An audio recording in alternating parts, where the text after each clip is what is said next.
우리나라 속담 중에 이런 말이 있습니다. 물 들어올 때 노 저어라. 이 속담은 좋은 기회나 유리한 상황이 왔을 때 그 기회를 놓치지 말고 최선을 다해서 우리의 이익을 극대화시켜야 된다라는 의미입니다. 이 속담을 또 다른 각도로 살펴보면 우리의 인생 가운데 물 들어올 때가 많다는 걸까요? 적다는 걸까요? 적다라는 겁니다. 슬프게도 다들 적다라고 하시니까 물 들어올 때가 많이 있는 그런 삶이 되시기를 축복합니다. 네, 물 들어올 때가 그런데 생각보다 적습니다. 그렇기 때문에 그 기회가 왔을 때 확실하게 붙잡고 최선을 다해야 한다는 의미입니다. 오늘 우리가 읽어봤던 이 본문 말씀은 예수님의 사역 중에서 지금 제대로 물이 들어온 사건, 오병이어 기적이 일어난 후의 이야기입니다. 예수님께서 오병이어의 기적을 행하시사 수많은 사람들의 마음이 예수님께 사로잡히기 시작했습니다. 우리 요한복음 6장 14절과 15절 말씀 함께 읽어보겠습니다. 시작. 그 사람들이 예수께서 행하신 이 표적을 보고 말하되 이는 참으로 세상에 오실 그 선지자라 하더라. 그러므로 예수께서 그들이 와서 자기를 억지로 붙들어 임금으로 삼으려는 줄 아시고 다시 혼자 산으로 떠나가시니라. 아멘. 이 말씀을 보니까 이 자리에서 표적을 맛보았던 사람들이 예수님께 열광을 하기 시작합니다. 이제 예수님을 왕으로 삼아서 나라를 세우기를 간절히 소망하는 것을 우리가 알 수 있습니다. 지금 수많은 사람들이 모여 있었고요, 그들이 완전히 예수님께 매료되었습니다. 이제 예수님께서 나타나셔서 그래, 너희들의 원대로 내가 왕이 되겠다, 여기에 나라를 건설하겠다, 이 한 말씀만 하시면 세상의 역사가 뒤바뀌어지는 놀라운 상황이 지금 일어나는 순간입니다. 다시 말해서 예수님의 사역에 지금 제대로 물이 들어왔습니다. 이제 예수님께서 노만 저으시면 되는 상황인데요, 그런데 사역에 물이 들어온 이 상황에서 예수님께서는 노를 젓기보다는 오히려 노를 버리십니다. 예수님께서는 사람들의 기대와 완전히 다른 행동을 하십니다. 요한복음 말씀과 같은 내용을 담고 있는 이 마태복음 말씀을 보면 예수님께서 이렇게 물 들어오셨을 때 이렇게 노를 처참하게 버리십니다. 마태복음 14장 22절과 23절 우리 함께 읽어보겠습니다. 시작. 그래서 즉시 제자들을 재촉하사 자기가 무리를 보내는 동안에 배를 타고 앞서 건너편으로 가게 하시고 무리를 보내신 후에 기도하러 따로 산에 올라가시니라. 저물매 거기 혼자 계시더니. 예수님께서 지금 세 가지의 행동을 하셨는데요, 첫 번째는 제자들을 먼저 그 자리에서 떠나서 배를 타서 건너편으로 가게 하십니다. 두 번째는 모여 있었던 그 수많은 무리들을 흩어버리십니다. 세 번째는 예수님께서 혼자 산에 올라가셔서 기도를 하십니다.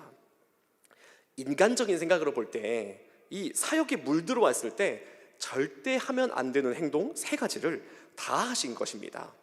제가 이 상황을 조금 더 이해하기 쉽게 설명하기 위해서 우리 교회를 예시로 들어서 설명을 한번 해보겠습니다. 이것은 예시입니다. 첨단 기다시 교회가 이제 엄청나게 부흥을 하기 시작했습니다. 성도들이 1000명, 2000명, 10,000명이 모이는 교회로 막 늘어나고 있습니다. 그런데 담임 목사님께서 갑자기 이런 말씀을 하시는 것입니다. 내 제자들, 교직원 여러분, 오늘부터 잠시 옆에 있는 첨단 중앙교회로 옮기십시오. 묻지도 따지지 말고 그냥 가십시오. 그리고 성도들에게 이렇게 말씀하시는 것입니다. 여러분 다 집으로 돌아가십시오. 할 수만 있으면 다른 교회로 좀 옮겨주십시오. 그리고 목사님께서 혼자 이 교회에 남아서 기도를 하고 계시는 겁니다. 여러분 오해하시면 안 됩니다. 이건 극단적인 예시입니다. 제가 중고등부 사역을 자주 하다 보니까 우리 중고등부 아이들은 주로 설교의 내용보다는 예시를 항상 기억하고 돌아가더라고요. 그래서 오늘 이 설교의 내용을 잊어버리시고 이 예시만 기억하시고 가시면 안 됩니다. 그래서 나중에 담임 목사님의 교회 옮기라고 했대 라는 소문이 돌면 절대로 안 됩니다. 절대 그런 일이 없겠지만 만약 이런 일이 일어난다면 우리 모두가 이 목사님의 생각을 어떻게 받아들이겠습니까? 정말 황당하고 물 들어올 때 노를 저어서 가지 않는 이 상황을 바라보면서 정말 바보 같은 결정이라고 생각을 할 것입니다. 그런데 지금 예수님께서 속된 말로 진짜 바보 같은 결정을 하고 계시는 것입니다. 도대체 예수님은 왜 이런 선택들을 하고 계시는 걸까요? 그 이유는 예수님께서 이 땅에 오신 목적이 사람들이 가지고 있던 기대와 소망과는 완전히 달랐기 때문입니다. 사람들은 메시아가 이 땅에 와서 이스라엘을 위한 새로운 나라를 건설해 줄 것이라고 소망했습니다.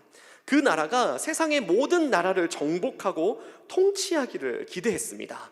눈에 보이는 나라, 힘과 권력으로 지배하는 나라, 물질의 풍성함을 통해서 다시는 굶주림이 없는 나라, 그런 풍요로운 나라를 소망했던 것입니다. 그러나 예수님께서 이 땅에 오신 이유, 예수님의 사명, 예수님의 목적은 그것과는 너무나도 다른 것이었습니다. 예수님께서 가셔야 하는 그 길 끝에는 눈에 보이는 풍요로움과 강대함이 있는 것이 아니라 십자가가 있었습니다. 십자가가 예수님이 이 땅에 오신 이유였습니다.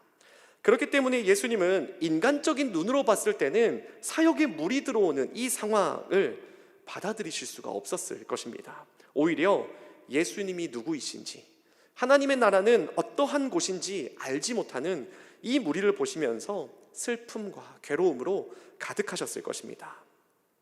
우리도 이 땅에서 사는 동안 우리의 삶의 목적이 무엇인지, 우리에게 주어진 이 구원의 이유가 무엇인지를 분명히 알아야 합니다. 우리의 삶의 목적과 이유가 무엇인지를 분명히 알 때 우리는 세상의 모든 유혹과 욕망으로부터 벗어나서 오직 주님의 길을 걸을 수 있게 되는 것입니다. 우리의 삶의 목적, 우리의 삶의 이유에 대해서 베드로전서에서는 이렇게 우리에게 말씀하고 있습니다.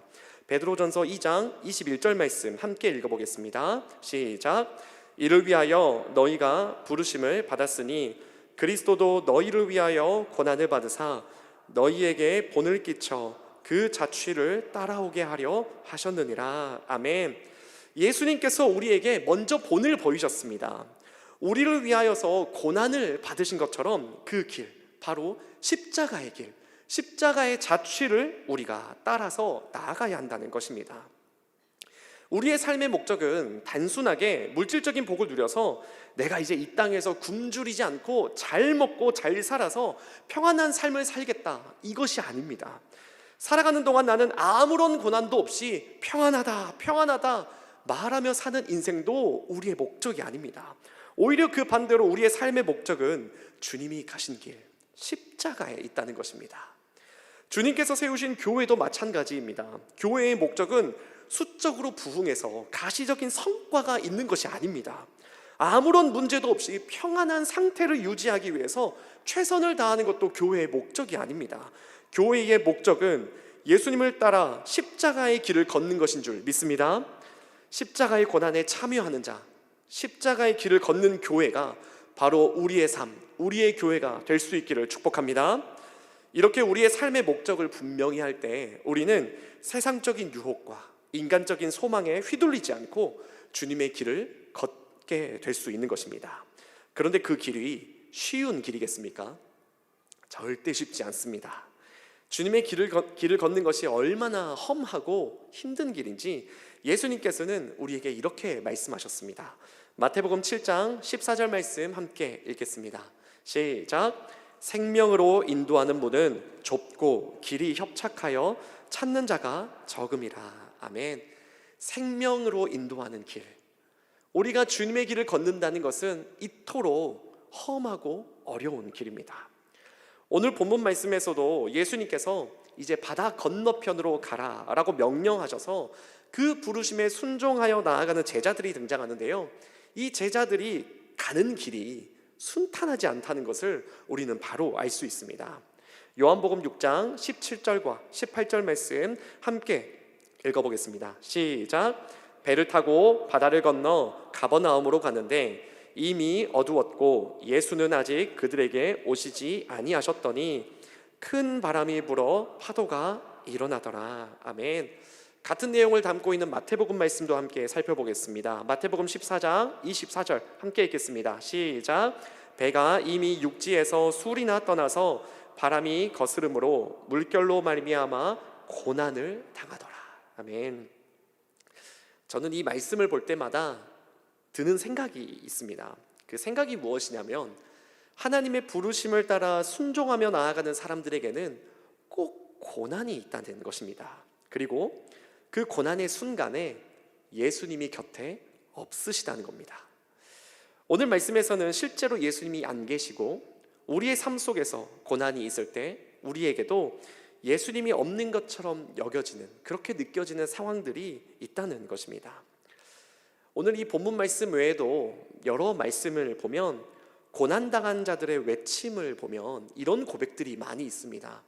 하나님이 보이지 않습니다. 하나님이 느껴지지 않습니다. 라고 괴로움을 토로하는 말씀들이 참 많이 있습니다. 대표적인 예로 고난을 가장 잘 나타내고 있는 욥기 말씀을 보면 욥이 하나님께 이렇게 고백하는 장면이 있습니다. 욥기 23장 8절과 9절 함께 읽어보겠습니다. 시작. 그런데 내가 앞으로 가도 그가 아니 계시고 뒤로 가도 보이지 아니하며 그가 왼쪽에서 일하시나 내가 만날 수 없고 그가 오른쪽으로 돌이키시나 배울 수 없구나. 아멘. 욥은 지금 자기를 둘러싼 모든 상황에서 주님이 보이지 않는다고 말하고 있습니다. 앞으로 가도 주님이 안 계시고 뒤로 가도 우리 하나님이 보이지가 않고 왼쪽에 계신다는 이야기를 듣고 왼쪽으로 돌이켰지만 그곳에도 주님이 안 계시고 오른쪽을 봐도 주님을 찾을 수 없는 이런 상황. 내 모든 상황 속에서 이 고통스럽고 고난으로 가득 찬 이 상황 속에서 주님이 어디 계신지를 알 수가 없다라고 고백하고 있는 것입니다. 오늘 본문 말씀에 등장하는 제자들이 바로 이런 상황입니다. 분명히 예수님께서 가라고 명령하셨습니다. 그래서 예수님의 그 말씀에 순종하여 나아갔습니다.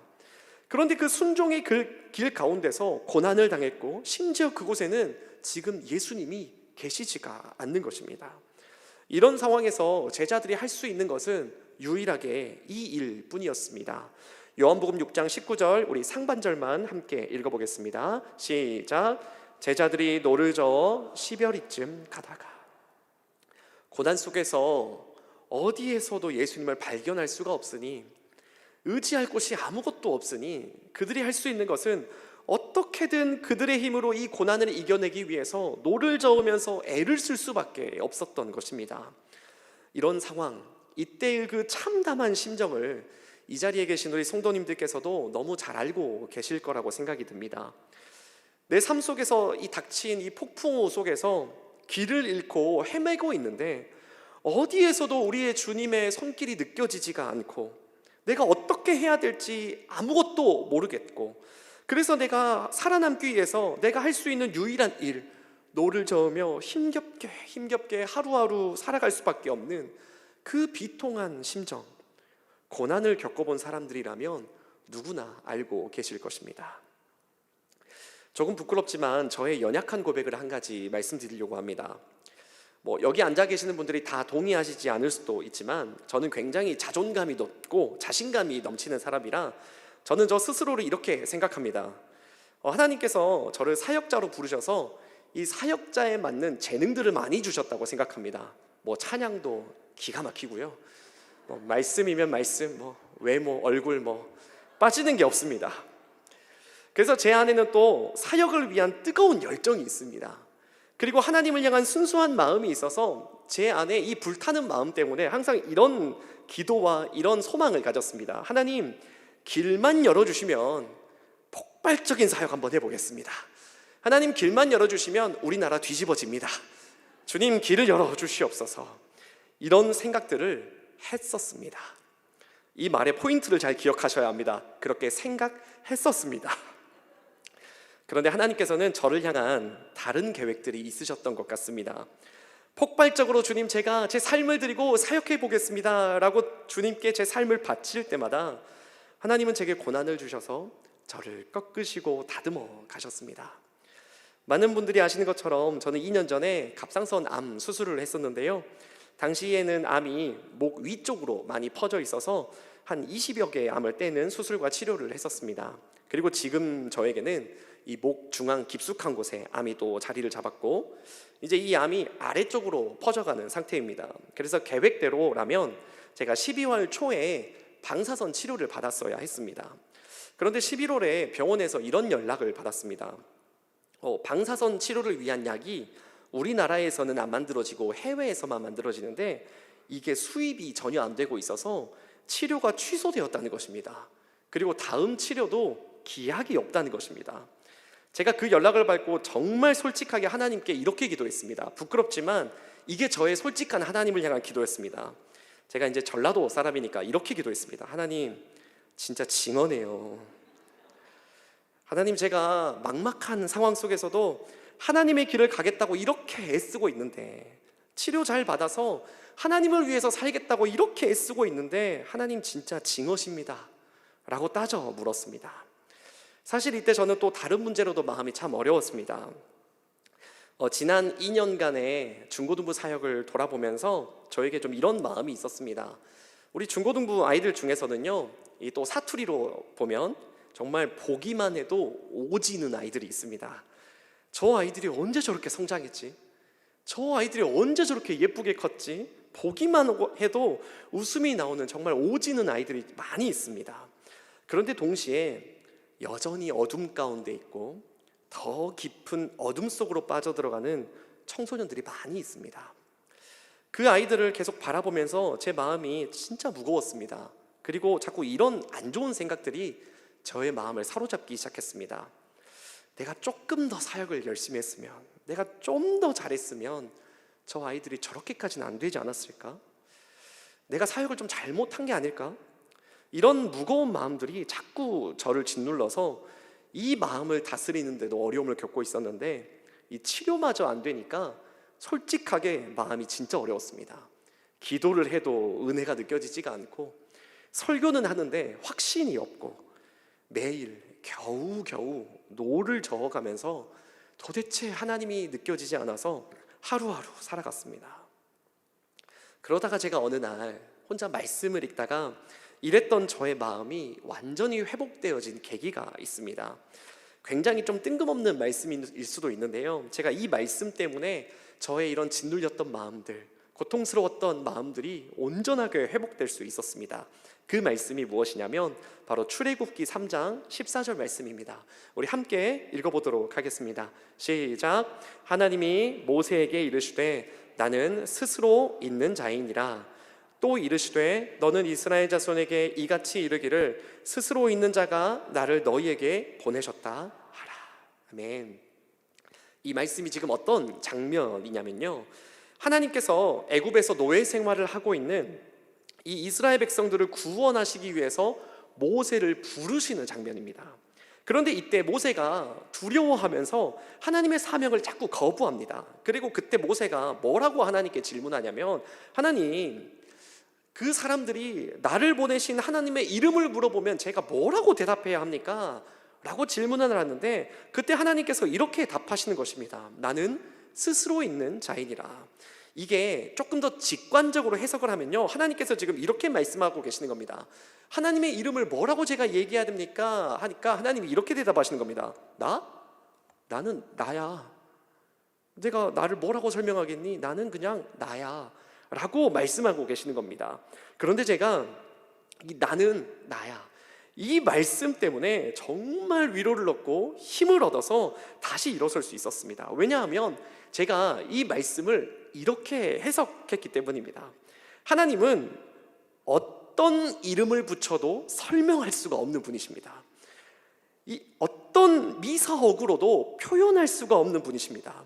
전능하신 분, 위대하신 분, 높으시고 크신 분, 아름다우신 분, 이러한 어떠한 표현으로도 충분하게 설명할 수 없는 분이십니다. 그런데 그분이 바로 하나님이신데, 그 하나님이 바로 나의 하나님이십니다. 나를 지으시고 나를 인도하시며 나를 붙드시는 이 나의 하나님이 어떠한 분이신지를 말씀을 통해서 다시 알게 된 순간, 저를 짓누르고 있었던 이 모든 걱정과 근심과 고난에 대한 생각이 사라지기 시작했습니다. 하나님의 이 말씀, 나는 나다 라는 이 말씀을 통해서 하나님의 하나님 되심이 제 삶 속에 찾아왔고, 폭풍 속에 있었던 저의 모든 삶이 다시 회복될 수 있는 힘을 얻게 된 것입니다. 그런데 오늘 본문 말씀 속에서도 폭풍 속에 있었던 이 제자들을 향해서 예수님께서 이 하나님의 말씀과 동일한 말씀을 하십니다. 요한복음 6장 20절 말씀 함께 읽어보겠습니다. 시작.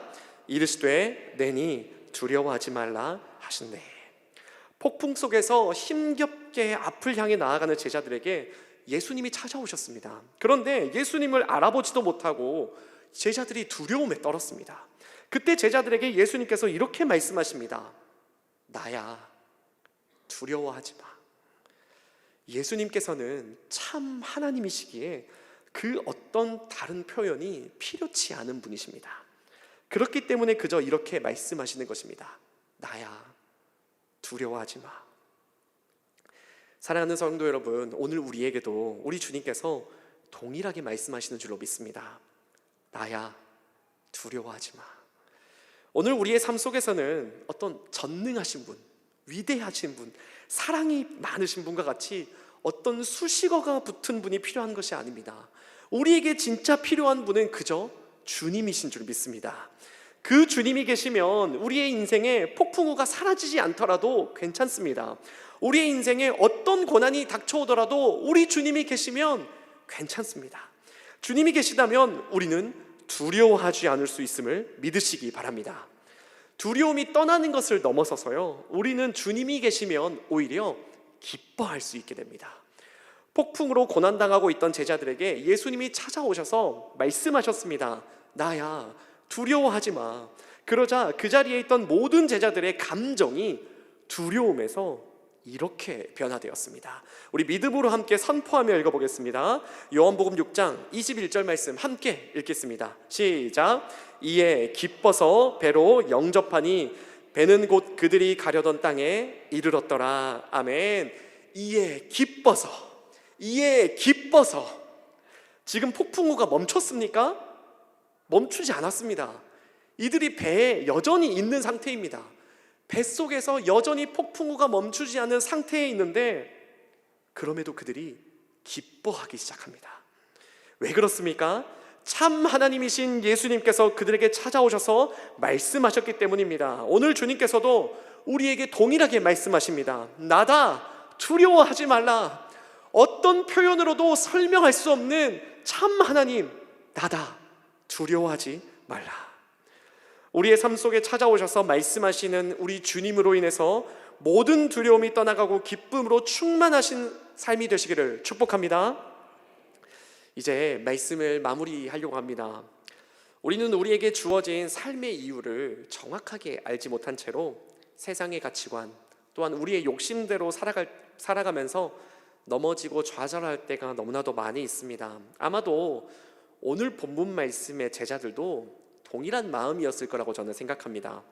엄청난 그 기적을 베푸신 예수님을 보면서 야, 저분이 왕이 되어주셨으면, 왕이 되셔서 나라를 세우셔서 우리에게 평안한 삶을 주셨으면, 안전하고 강건한 인생을 주셨으면 하는 기대를 품었을 것입니다. 그러나 우리 주님이 가시는 길은 그 길이 아니었습니다. 오히려 십자가에서 죽임을 당하는 길, 하나님의 영광을 위해 고난을 기꺼이 감당하는 길이었습니다. 그 길에는 세상적인 평안과 풍요로움이 없습니다.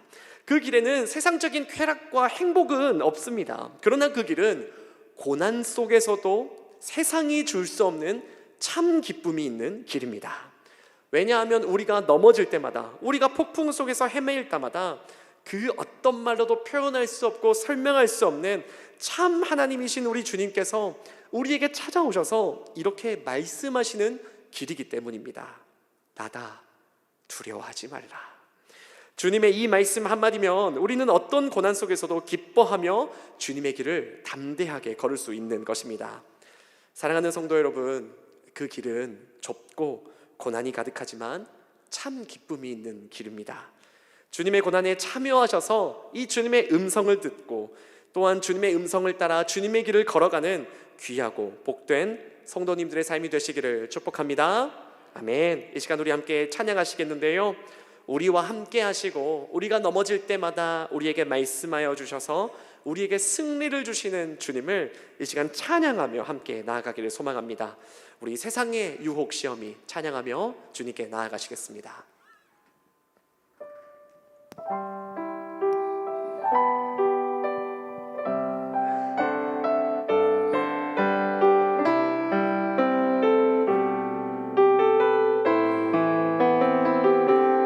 우리 주님의 말씀을 믿고 믿음으로 선포하며 찬양합니다. 세상의 유혹 시험이 내게 몰려올 때에 나의 힘으론 그것들 모두 이길 수 없네. 거대한 폭풍 가운데 위축된 나의 영혼 어찌할 바를 몰라 헤매이고 있을 때 주를 찬양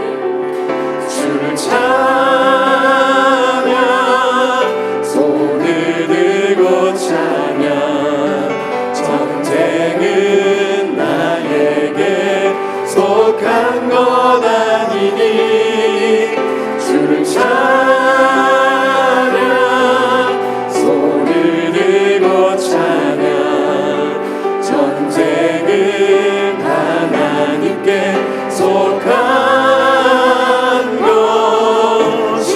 것이니. 우리 한 번 더 1절로 고백하겠습니다. 세상의 유혹 시험이 세상의 유혹 시험이 내게 몰려올 때에 나의 힘으론 그것들 모두 이길 수 없네. 거대한 폭풍 가운데 위축된 나의 영혼 어찌할 바를 몰라 헤매이고 있을 때 주를 찬양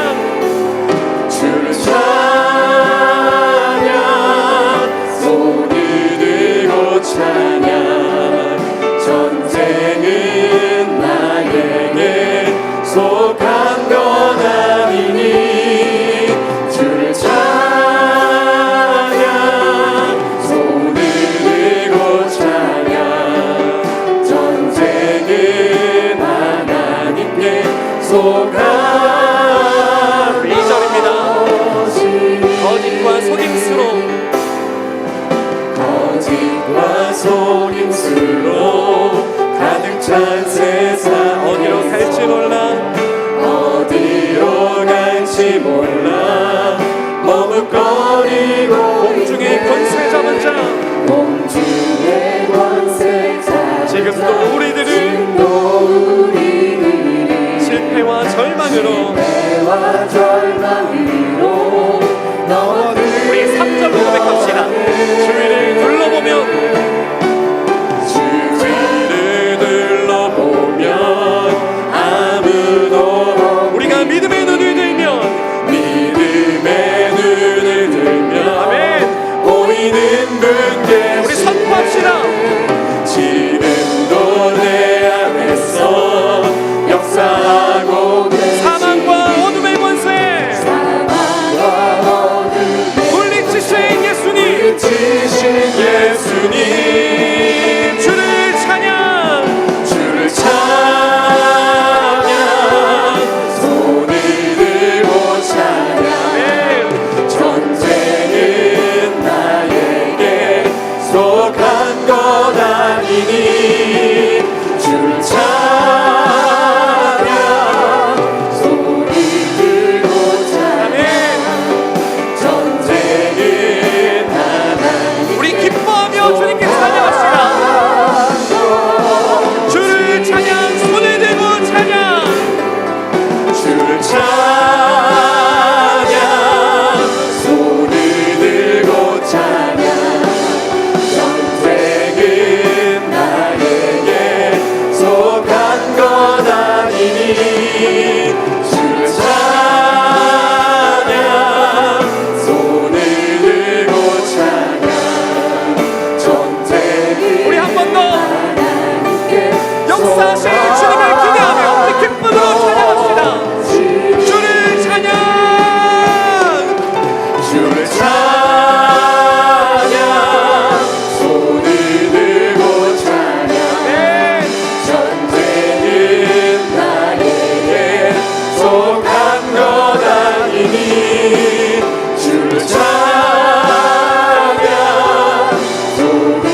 어떤 말로도 표현할 수 없는 크고 위대하신 우리 하나님, 너무나도 감사드립니다.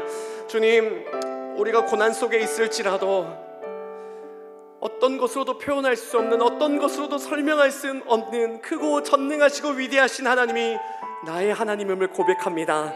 주님, 그 고백 하나로 인하여서 주님, 우리가 지금은 고난 가운데 있을지라도 이미 승리한 줄로 믿습니다.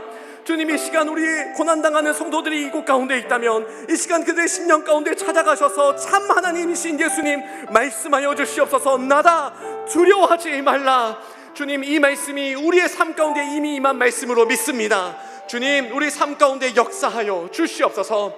주님, 우리가 어떤 상황에서도 참 하나님이신 주님만을 믿고 살아가며 승리의 삶을 살기를 소망합니다. 주님, 우리에게 은혜를 더하여 주시옵소서. 날마다 우리 삶 속에서 역사하시며 우리를 통하여서 승리의 노래가 나오게 하시는 예수 그리스도의 이름으로 기도합니다. 아멘. 우리 주기도문 하시겠습니다. 하늘에 계신 우리 아버지여, 이름이 거룩히 여김을 받으시오며 나라의 임하옵시며 뜻이 하늘에서 이룬 것 같이 땅에서 이루어지이다. 오늘날 우리에게 일용할 양식을 주옵시고 우리가 우리에게 죄 지은 자를 사하여 준 것 같이 우리 죄를 사하여 주옵시고 우리를 시험에 들게 하지 마옵시고 다만 악에서 구하옵소서. 대개 나라와 권세와 영광이 아버지께 영원히 있사옵나이다. 아멘.